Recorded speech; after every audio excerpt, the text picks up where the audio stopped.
Jesus also prophesied that, speaking to the Jews, that you shall be hated of all nations for my name's sake. Many of us who saw the terrible anti-Semitism of World War II, the Holocaust in Europe, believe that most civilized people would abandon anti-Semitism, seeing the horror that had been produced by this age-old prejudice brought to the fore.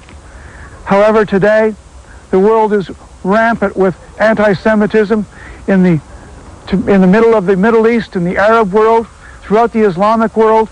Some of the most popular books being sold today and the bestsellers are anti-Semitic books such as the Protocols of the Elders of Zion, Mein Kampf, the title by Hitler that proposed the hatred and elimination of the Jews.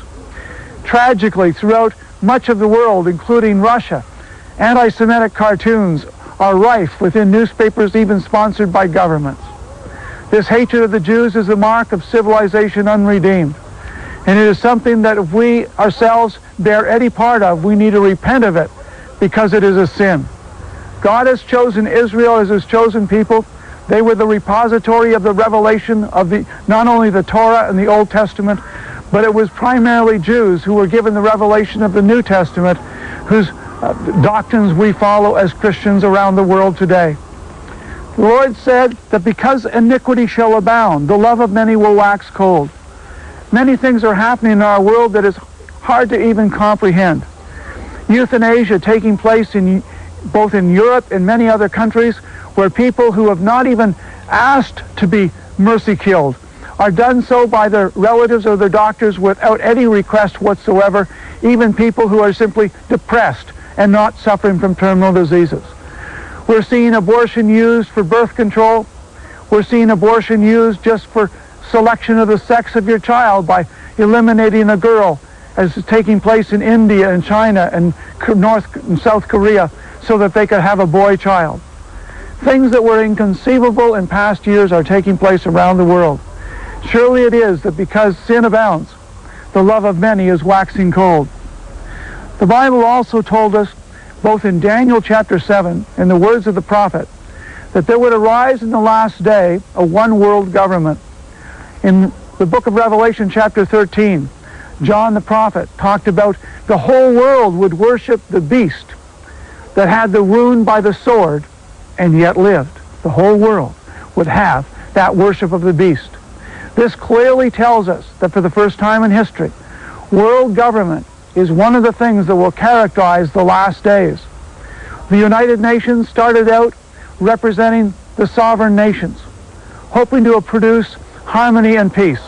It has utterly failed. Peacekeeping missions have been mostly a joke.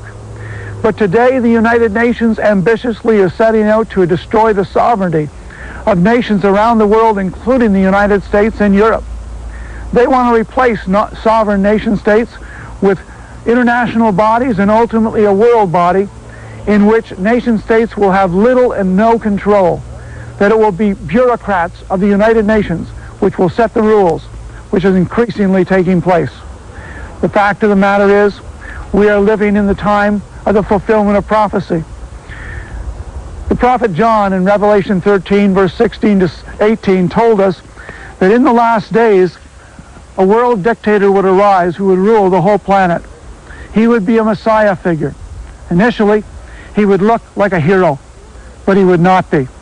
The fact is, this man appears as a Messiah for the first 3.5 years, and then somebody kills him, probably on the Temple Mount when he stops the daily sacrifice when the temple has been rebuilt. Then his partner, the false prophet, identifies him as God and demands that the entire world worship the beast that has the wound by the sword and yet lives. This Antichrist, who's killed with a wound to the neck and the head, comes back to life satanically. The whole world believes him to be God. And now he goes into the rebuilt temple in Jerusalem. The Temple Mount, right behind me, is where all of these events will take place. The Bible indicates that when that occurs, he'll go into the Holy of Holies of a rebuilt temple. There he will claim that he is God on earth. The false prophet, his partner, will demand that every man, woman, and child on earth worship him as God. If you do, you will be given the mark of allegiance. The number 666, the mark of the beast, will be given on your right hand or forehead. That will instantly identify you in your affiliation and your allegiance to the Antichrist as God. If anyone takes that mark, they will be condemned by God to the lake of fire forever. The Bible indicates that this will happen in the last days. It will happen during a 3.5-year period that leads directly up to Armageddon, the battle in which the whole world will be involved, and the Messiah will return from heaven to defeat the armies of the world, to save Israel from what would otherwise be certain destruction. And when he does that, Israel will be saved, the armies of the Antichrist will be destroyed, and when that happens, the Antichrist and his false prophet will be destroyed by Jesus. We are living, truly, in the last days. For the first time in history, technology exists to put computer chips beneath the skin.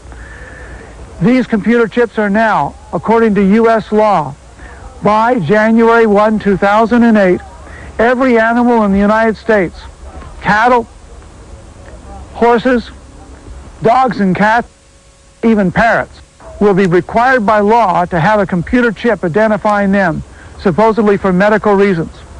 This technology obviously is being introduced in a limited way even to bank employees, identifying when they go through a bank or into a vault and for how long.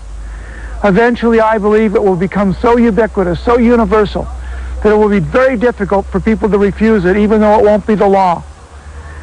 We are moving toward a cashless society. 97% of all the cash that exists today doesn't exist as currency or coin. It exists as blips on a computer screen.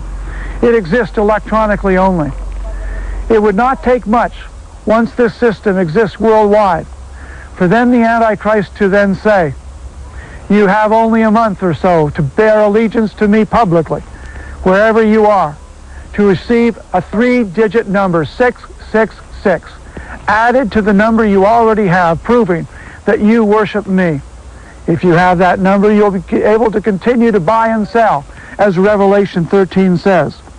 In verse 16, he caused all, both small and great, rich and poor, free and bond, to receive a mark in their right hand or in their foreheads, that no man might buy or sell save he that had the mark, or the name of the beast, or the number of his name. Here is wisdom. Let him that hath understanding count the number of the beast, for it is the number of a man, and his number is 666. There are two languages that are alphanumeric, Hebrew and Greek. What I mean by that is that these languages use letters for numbers. And therefore I believe what the Bible is saying is that this man's name will be composed of letters, 3 letters of which symbolize him. Those 3 letters will also symbolize the number 666. Christians will not be here at that time.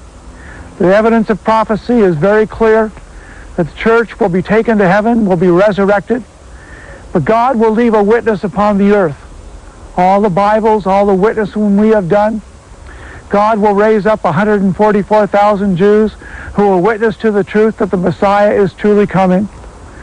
Revelation 14 tells us that God is going to send 3 angels through the heavens to announce that men should worship God and not fear the Antichrist, because Jesus Christ the Messiah is about to return.